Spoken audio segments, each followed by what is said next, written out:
حضرت علی رضی اللہ تعالی عنہ کا ارشاد پاک ہے کہ جو شخص اپنے نفس کی اطاعت کرتا ہے وہ اسے ہلاک کر دیتا ہے۔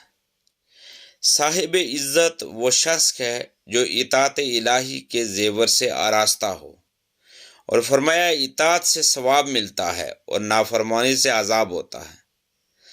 فرمایا اللہ تعالیٰ کی رضامندی کا اچھا وسیلہ اطاعت اور مومن کی اچھی صفت قناعت ہے، اور فرمایا انبیاء کی ہدایات کو قبول کرو، ان کے لائے ہوئے احکام دل و جان سے مان لو اور ان کی تابع داری میں چلو کہ ان کی شفاعت سے حصہ نصیب ہو، اور فرمایا کہ اطاعت کے سوا کوئی عزت نہیں اور قناعت کے سوا کوئی دولت نہیں۔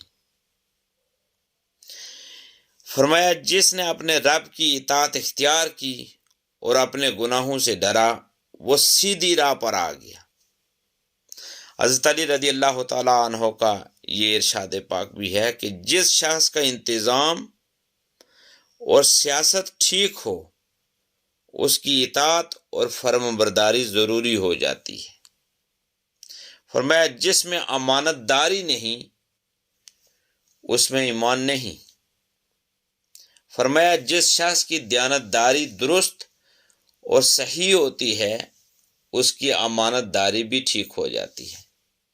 فرمایا جو شخص امین سمجھ کر تجھے کوئی امانت سونپے اس کے ساتھ دھوکہ کرنا کفر ہے۔ فرمایا جو شخص تجھے امین سمجھ کر کوئی امانت تیرے حوالے کرے اس کی امانت ادا کر دے، اور جو شخص تیری امانت میں خیانت کرے تو اس کی امانت میں بھی خیانت نہ کر۔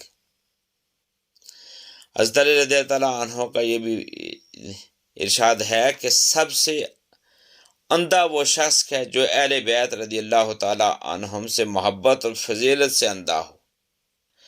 جس شخص کے اخلاق اچھے نہیں ہوتے اس کے چال چلن کی کوئی تعریف نہیں کرتا، اور فرمایا مکارم اخلاق سے مکارم اخلاق کے زیور سے اپنے آپ کو آراستہ کرو، اور فرمایا مکارم اخلاق میں سب سے اچھا خلق ایثار کرنا ہے، اور سب سے اچھی رائے برگزیدہ لوگوں کی صحبت کو اختیار کرنا ہے۔ اللہ تعالیٰ ہم سب کو ان جو خوبصورت اور سنہری اقوال ہیں ان پر عمل کرنے کی توفیق اور ہمت عطا فرمائے۔